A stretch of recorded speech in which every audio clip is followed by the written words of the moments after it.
What's going on, everybody? Hope everyone's doing well this evening.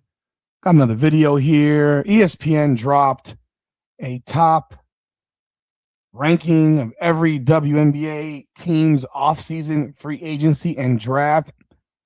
I'll be real, I don't even know what that crap means. It seems like some hokey stuff. I don't know if they're ranking the teams by the opinion of which they think the teams are good. But we'll jump into the video. Hit the intro.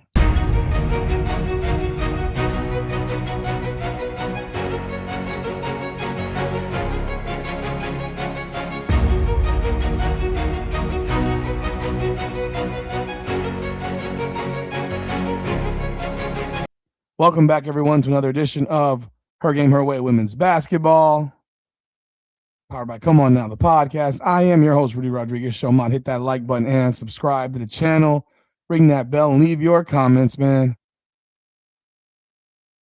Oh yeah, I'm not supposed to ask you to subscribe. I keep forgetting that. Don't subscribe yet. Subscribe at the end if you like the content. That's what I would tell you. Let me earn your subscription. Trying to follow that new rule. So let me try to follow it. This article came out, and we will put it up here for you, so you can take a look and see what we are talking about. So this says here, ranking every WNBA team's offseason free agency and draft. And again, I don't really know how you rank this stuff, but they're ranking them. The 15 WNBA franchises did with their offseason moves, including the draft. We ranked them in 4 tiers. For example, teams such as Las Vegas and New York still have their championship cores. Their offseason goals were more about maintaining personnel, not adding. Other franchises like the Dallas and Chicago Sky, who both missed the playoffs, were seeking important changes in hopes of getting back into the postseason. And teams such as Phoenix have a lot of their core back that reached the WNBA Finals, but also lost an all-star in Satu Sabli. Did they do enough in the offseason to maintain their success in 2026? This to me sounds more like they're just ranking the teams in order of which they think they're going to finish. I mean, on this article is by Michael Vopel. This just seems like an article that's written about where they think they're going to finish. And if that's the case, so be it. So they got the Las Vegas Aces at number 1. If it's not broken, don't fix it. Don't fix what's not broken. They added Kennedy Carter, Brianna Turner. Oh my God. Lost Kia Stokes. So they basically added nothing and lost nothing. But they added Kennedy Carter, and if Kennedy Carter is still that girl and can survive camp and not have any issues and be a team girl, team woman, I think the Las Vegas Aces are the favorite to win the WNBA championship. I would have a hard time seeing them not win it, adding Kennedy Carter to that roster. You still got Asia Wilson. You still got Jackie Young. You still got Chelsea Gray. You got a loaded squad, and adding Kennedy Carter is just petrifying. Oh, you still got Jewel Lloyd. So it's one hell of a team. It's a dangerous team. It says Carter's talent, especially as a scorer who can get her own shot, is established. But she has had chemistry issues with her previous WNBA teams and didn't play in the league last year with a strong veteran core. How could they include, which now includes Turner? She's not a strong vet. She's a scrub off the bench. If that. The Aces might believe they can make things work well with Carter. Number 2, New York Liberty. Satu Sabli was added. They lost Natasha Cloud or kicked her to the curb. They lost Kennedy Burke. They re-signed Jonquel Jones, Brianna Stewart, Sabrina. They bring back McNaji, Lainey Hamilton, who was hurt last year. So Sabali was the number 2 pick behind Ionescu in 2020 draft. Averaged 16 and 7 in her 6 seasons. She the Cloud Burke combo combined average 18 and 6.5. Sabali can make up the difference. Burke left for Connecticut, and nobody wants Natasha Cloud, including the New York Liberty. The Atlanta Dream, adding Angel Reese, adding Medina Okot in the draft, lost Brittany Griner, who was barely playing last year, set a franchise record with 30 wins in 25, held on to Alicia Gray, Ryan Howard, Jordan Canada, Naz Hillman, Brandon Jones. Parted with Griner. She really didn't play a whole lot, and especially late. She was a backup. They added Okot, which was pretty big. So it's they're gonna be strong. They're gonna be strong. They're gonna be strong. Then they go here, Indiana Fever. The Indiana Fever, they got Monique Billings, they got Maisha Hines Allen, they got Tyasha Harris, Raven Johnson, they lost Natasha Howard. They locked in Aaliyah Boston. They re-signed Kelsey Mitchell for a season. They signed Lexi Hull for 2 years and signed Sophie for 1. They actually recently today, I believe it was, they exercised their option on Caitlin Clark's 4th season. They talk about the Howard departure. They need a dependable big at power forward. I mean, this guy thinks that Billings and Hines Allen are the answer. I don't really know if I agree. Harris, I don't think she's going to play. I think she'll be a backup even to Raven Johnson because she's not a point guard for real, for real. So, yeah, these are the teams that they have as don't fix what isn't broken. Basically, teams that, I mean, for lack of better words, did a lot of nothing. Then you move on to the hoping they did enough. You got Phoenix. You got the Sparks. They added Nika. I mean, I'm skipping Phoenix. No one really cares. They added the Sparks. They added Nika Gumake, Ariel Atkins. They lost Rakia Jackson and Azare Stevens. They added Tanaya Latson in the draft. It's an interesting team right here. Don't really know how good this squad's gonna be. I think they took a step backward personally, losing Stevens and Jackson and adding Atkins and Ogumake. If they added Ogumake and still kept on to Rakia Jackson, then I'd say they took a step forward. But losing both those players, I think Rakia Jackson is massively better than Ariel Atkins. Latson, we have no idea what we're gonna get. As much as I may like her, I don't know what you don't know what we're gonna get from her. So I don't know.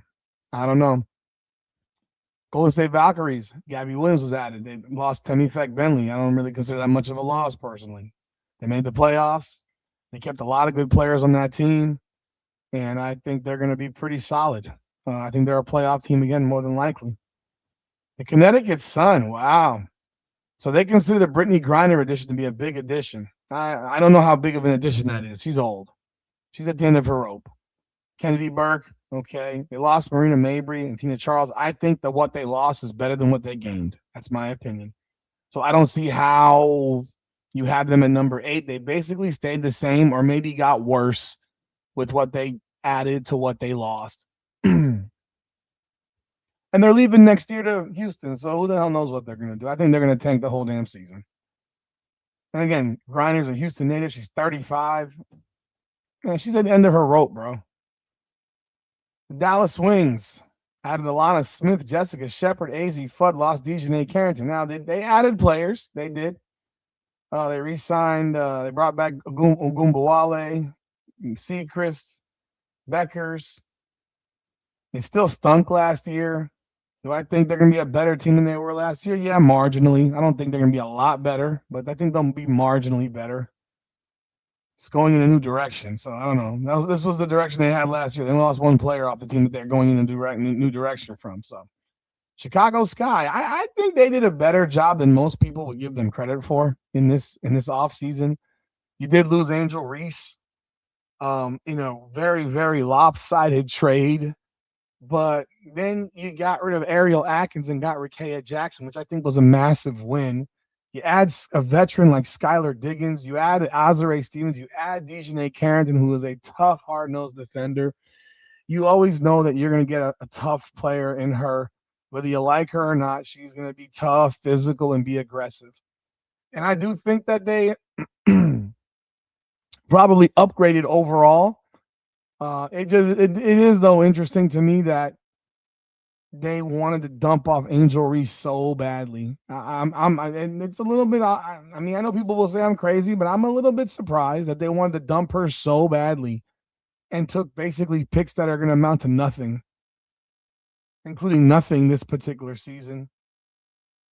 And it says the Sky lost a large chunk of their fan base by trading Reese to Atlanta for first-round draft picks in 27, 28. The relationship was clearly very sour. And this guy likely had little choice. I don't know, maybe not. But again, you're adding these players who I think are overall making them a better team. And you added Gabriela Jaquez in the draft, who I think is a good hustle role player as well. Surprised they're this far down. Again, this is what I'm talking about. Like, this list here is not really a list of, how I don't know how you can rank this list and say that they did a bad job. I think they actually did a really good job at the end of it. At the beginning, that was a terrible job. But when they did all this stuff right here with these four and got rid of her, and then you got all this, like, I think you really, really upgraded your team.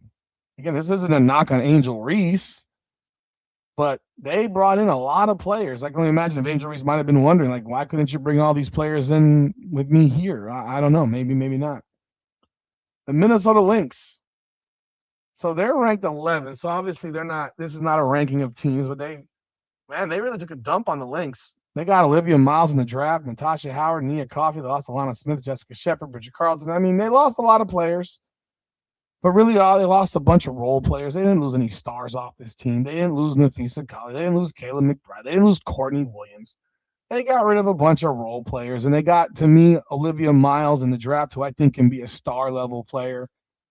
Natasha Howard's tough. She's going to bring it. So I think they're in a similar situation. So I'm a little bit surprised to see them number 11. Like, that's why I said I don't really understand this list. This list is a little bit odd, to say the least. This is crazy. Washington Mystics. So in their offseason, they kick ass in the draft. They add Lauren Betts, Dugalich, Cody McMahon, Rory Harmon. They don't even have Rory Harmon on there. And they lost Sug Sutton. Really? Sug Sutton. This is what your Sug Sutton averaged 8 points and 5 assists and 2.5 rebounds. Like, are you serious? Are you serious? That's nothing. And they re-signed Shakira Austin. They got Sonia Citron and Kiki Irifin from last year, Lucy Olsen. They brought in Michaela Onyewer. I mean, this is a team that is on the right path. How can you say the moves they made in the offseason were bad? I don't understand it. Maybe it's because they didn't sign another vet. I'm not sure. But I don't really get that. That doesn't, and it's funny, most intriguing additions, but they don't include an Onyenwere. And I mean, it's just very, very odd. Odd. Very, I don't care if Suggs Sutton started 43 games for the Mystics last year, but realistically, none of the departures from the 2025 roster. So how in the world, if you say none of the departures from the 2025 roster are significant losses, yet you have them as the number 12 team in terms of ranking them in the offseason moves? Like, that doesn't make sense. Like, this list is all over the place, in my opinion. Seattle Storm, they had Awa Pham, a pick that made no sense to me, and Flau'jae Johnson. They got gutted, losing Ogwumike, Diggins, Brittany Sykes, Gabby Williams, Eric Will. They got gutted. Ezzy Magbuar's out for 6 weeks with a foot injury. Oh, my God. And they got Dominique Malanga. Like, this team is gutted. This team is going to suck.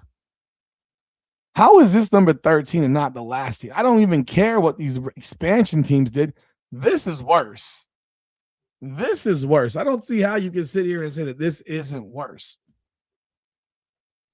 And finally, Toronto Tempo and Portland Fire. Nothing really to talk about there. Just a very, very odd thing, in my opinion. I don't really get it all that much. It's kind of odd. Can't lie. Kind of odd. A little bit weird. And that's the list. Like, if you ask me my list on this thing right here, if you ask me what my list would be, I would tell you, I think number one would be probably Chicago. Because I'm not sitting here saying you made a great offseason by just re-signing your players. That's not making you have a great offseason. You're the same team. Now, for Vegas, obviously that's big because they won the championship, but I don't see how that makes I would have probably Chicago at 1, Washington at 2. I'd probably have Atlanta at 3. I'd probably put Vegas at 4 because of the addition of Kennedy Carter. I'd probably put the Liberty at 5 with the addition of Satu Sabali. Uh,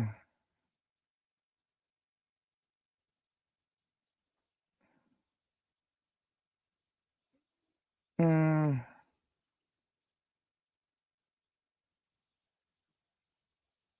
I didn't put. Let's see.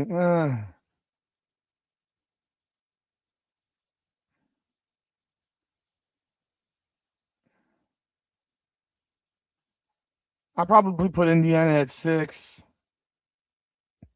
even though I don't think these are really great moves because they didn't. What it is, they didn't lose a lot. They added players, they didn't lose a ton. Although I don't know that the players they added are really, the two forwards are even equivalent to the one that they lost.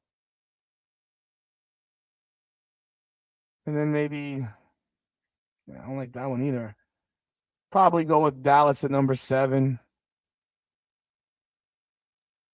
Minnesota at 8.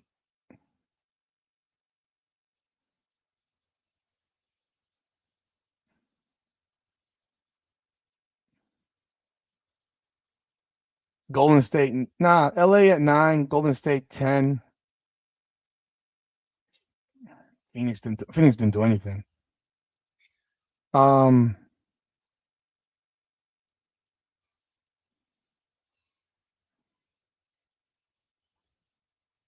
see, Phoenix at 11. See, Phoenix at 11. I may have missed somebody. Connecticut at 12, and probably I'll go with Seattle at 13. I'll keep them at 13. Then have obviously these two expansion teams. So overall, yeah, I don't. This list is shit to me. This is a weird list that doesn't make a lot of sense. But hey, you heard the list here. Let me know what y'all thoughts are. Who did you think won the offseason moves? Who do you think won the offseason, the free agency class? Because I don't think resigning your own players makes you win something. Like these players didn't really want to go anywhere. Only one player in the entire league made a move, or no, two. Azare Stevens. Azare Stevens made a move. Um, Ogumake made a move. That's 2. Who's the other one? There's one more. Ogumake made a move. Griner made a move. That's 3. But I think she's washed. Who else? Like Monique Billings is not a top shelf player. Hines Allen's not a top shelf player. Harris isn't a name. Like these aren't names. Satu. So those are the 4 real players that made a move. The rest of the people that made moves were either traded, picked up in the expansion draft, or are not really players that I would consider to be special or even names for that matter. So let me know your thoughts in the comments. Hit that like button and subscribe to the channel. I hope you subscribe now. Hype the video. Appreciate y'all as always. This is Her Game, Her Way Women's Basketball, powered by Come On Now, the podcast. Come on now.